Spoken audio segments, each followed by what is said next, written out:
নিজের প্রাক্তন প্রেমিকের হাতে খুন হলেন ১৯ বছরের এক কলেজ ছাত্রী। দেখুন।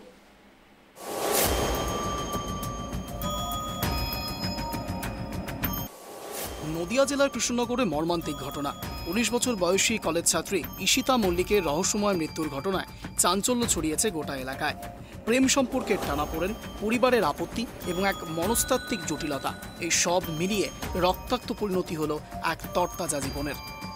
২০২৩ সালের ঈশিতা কাছড়াপাড়া কেন্দ্রীয় বিদ্যালয় থেকে উচ্চ মাধ্যমিক উত্তীর্ণ হয়। সেখানেই পড়াশোনার সময় পরিচয় হয় দেবরাজ সিং নামক এক সহপাঠীর সঙ্গে। দেবরাজের বাড়ি উত্তরপ্রদেশে। শুরুতে বন্ধুত্ব, পরে গাঢ় প্রেমের সম্পর্কে জড়িয়ে পড়ে তারা। তবে এই সম্পর্ক নিয়ে ঈশিতার পরিবার ছিল উদ্বিগ্ন। দেবরাজের বিরুদ্ধে স্কুলে মারধরের অভিযোগ ছিল, এমনকি তার সমাজ বিরোধীদের সঙ্গেও ওঠা বসা শুরু হয়েছিল বলে জানা যায়।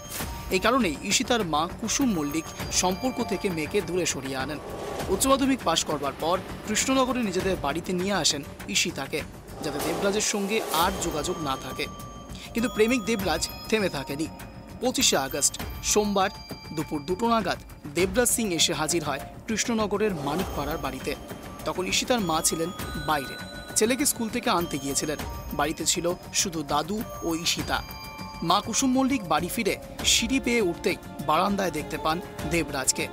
কেন সে এসেছে জিজ্ঞাসা করতেই সে আগ্নেয়াস্ত্র দেখিয়ে তাকে ভয় দেখায়। এর কিছুক্ষণ পরেই ঘটে যায় ভয়াবহ ঘটনাটি। ঈশিতাকে পয়েন্ট ব্ল্যাঙ্ক রেঞ্জ থেকে গুলি করে সে। কি কথা, আগে বাইরে যাও, কে তুমি, বাইরে যাও, আমি তো চিনতে পারি না, কে তুমি বলছে, যে বলেছে কে তুমি, বাইরে যাও তাড়াতাড়ি, তখনই পিস্তল বের করেছে। হ্যাঁ, আমাকে লক্ষ্য করে গুলি চালিয়েছিল, কিন্তু গুলি হাতে ছিল না, গুলি ছিল না। আমার উপরে দুটো চালিয়েছিল, দুবার ফায়ার করেছে আর কি। মেয়েটার এখন দেখা যাচ্ছে তো ঘরের মধ্যে দুটো গুলি পড়েছিল। ঘটনার পর থেকেই পলাতক দেবরাজ। কোতোয়ানি থানার পুলিশ ও জেলা পুলিশের একটি বিশেষ দল তাকে খুঁজতে তল্লাশি শুরু করেছে। কৃষ্ণনগর জেলা পুলিশের অতিরিক্ত পুলিশ সুপার মিত কুমার জানিয়েছেন, অভিযুক্ত খুব শীঘ্রই পুলিশের জালে ধরা পড়বে। প্রাথমিক তদন্ত শুরু হয়েছে, আমাদের একটু টাইম দিন, আমরা খুব তাড়াতাড়ি অ্যারেস্ট করব। আমরা যেটা জানতে পেরেছি, মেয়েটির সঙ্গে পূর্ব পরিচিতি হয়তো ছিল। এখনও আতঙ্কে কাঁপছে মানিকপাড়া। দেবরাজের নামে ট্রেনের টিকিট ২৪ তারিখে নৈহাটি থেকে উত্তরপ্রদেশের দেউরিয়া সদর যাওয়ার টিকিট কাটা হয়েছিল। দুপুর ১টা ১৬ নাগাদ টিকিট কাটা হয়। দুপুর ৩টে ১৫ নাগাদ ট্রেন ছাড়ার কথা ছিল, কিন্তু সেই ট্রেনে চাপেনি সে। পুলিশ সূত্রে জানা গিয়েছে, দেবরাজের বাবা টিকিট কেটে কাছড়াপাড়ার বাড়ি মালিকের কাছে পাঠিয়েছিল। ২৪ তারিখে দেবরাজের উত্তরপ্রদেশের বাড়ির উদ্দেশ্যে রওনা দেওয়ার কথা ছিল, কিন্তু সেদিন সে যায়নি।